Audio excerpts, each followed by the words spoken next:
How's it going, everyone? It's Sam. Something scary is happening right now. Something really scary. And this is I feel like a regular reminder that we have on the channel that we have to go through. But there's a major exchange that is apparently hacked and being drained of some of their assets. We're going to talk about that along with some good news in the market, some important levels, some interesting data, and Blackrock being quite bullish.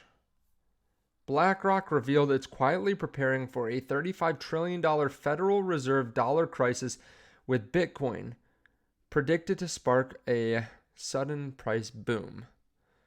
This is on the front page of Forbes right now. Let's talk about that. This is not all doom and gloom. If you don't mind, hit subscribe. Turn on the bell notification underneath the video so you can see future videos just like this. Now, the scary thing that we're going to be talking about is BingX. BingX is currently being drained of assets and has likely been hacked.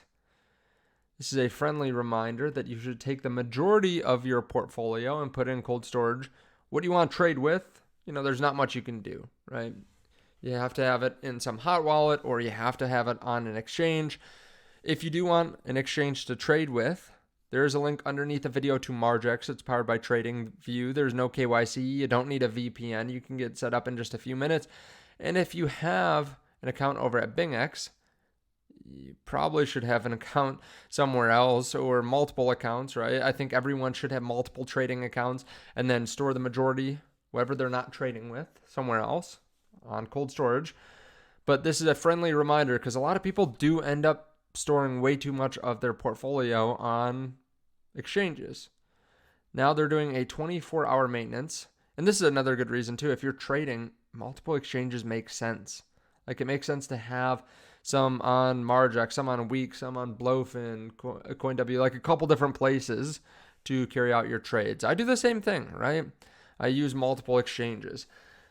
BingX, 24-hour maintenance. When maintenance is done, we will announce it through a notice. And then after they posted that, about 10 minutes later, we have Vivian BingX, who is the chief product officer and head of BingX Labs. She said at around 4 a.m., the 20th of September, Singapore time, our technical team detected abnormal network access, suspecting a hacker attack on BingX's hot wallet. We immediately started our emergency plan, including the urgent transfer of assets and withdrawal suspension. There has been minor asset loss, but the amount is small and still being calculated. To protect our user assets, we use a layer management system, and the majority of assets stored in cold wallets and only have a minimal stored amount stored in hot wallets for withdrawals.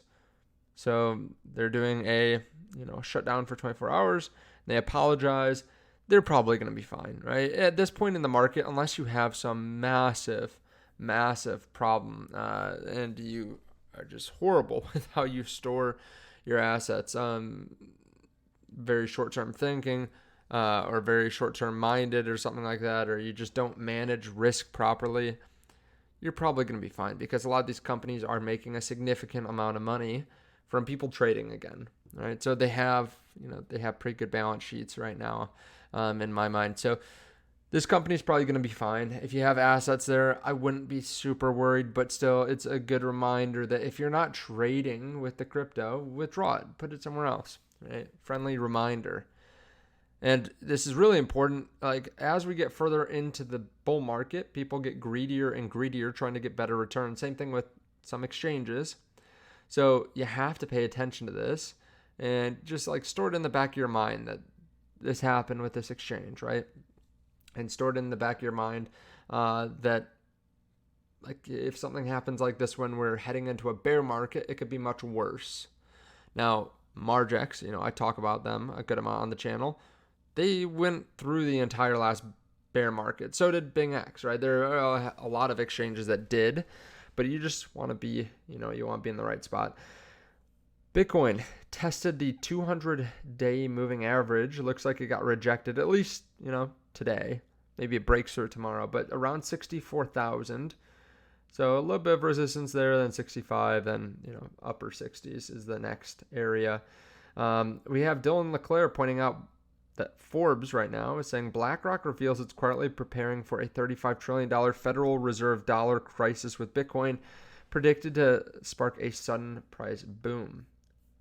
Okay, so I mean, this is Forbes, very well respected in a lot of people's minds.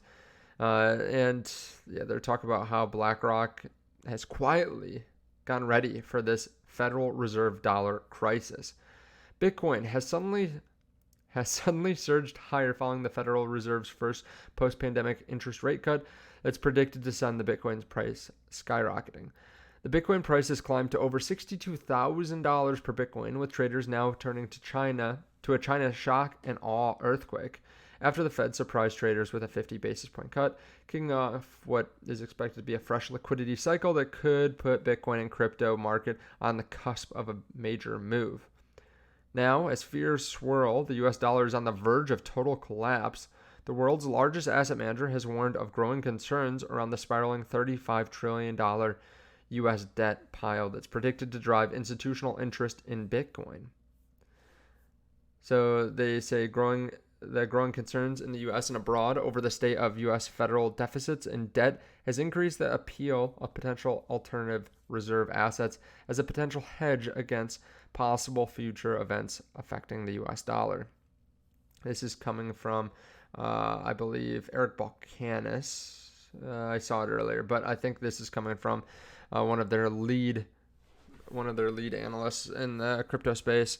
This is why some have called Bitcoin the second amendment of money.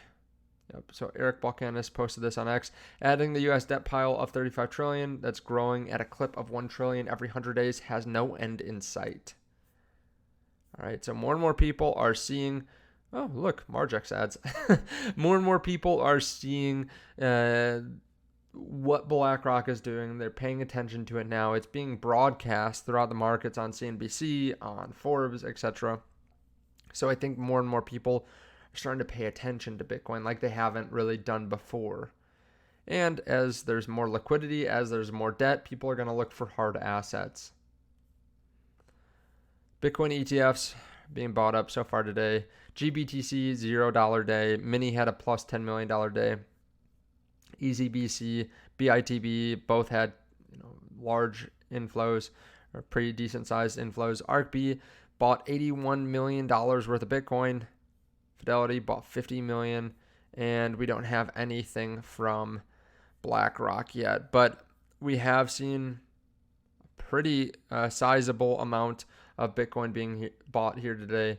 Michael Saylor points out, for investors, Bitcoin is a unique diversifier. BlackRock has published some excellent research on this topic, which articulates the value of Bitcoin and dispels popular misconceptions. Now, I actually just got done listening to Michael Saylor. I listened to a 3.5-hour podcast with Graham Stephan, and I rewatched his Bitcoin Nashville speech as well. I don't know, maybe I'm crazy, but I love listening to Michael Saylor talk about Bitcoin, to cover even some of the basics that I've heard 5-10 times. It's nice to hear again, because a lot of the time we get so dialed in to what's happening day to day with news that we sometimes just don't even pay attention or continue to brush up on some of the most basic things, like what are a few reasons, a handful of reasons why the rich like Bitcoin.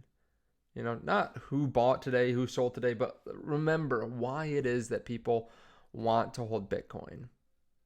Because it's immutable, because they can send it across the world, because no one can change it, because it is an asset that is very scarce. There are a handful of other reasons too, right? It costs a very small amount to maintain, unlike a lot of other assets. So some of these things are, I think, important to brush up on. Thank you so much for watching. Again, if you want to trade, if you're not just going to go dump a bunch of money and let it sit on an exchange, right? I don't believe in that. But if you're actually going to trade, you can check out the link to Margex underneath the video. You can long and short the market. As you can see, we did put that trade in 2 days ago. Now, Bitcoin's come down a little bit from 64,000, where it was earlier today, but we're still up 112%, so not too bad. Definitely check that out underneath the video. No KYC. You don't need a VPN. Of course, do your own due diligence. I'll see you all in the next one.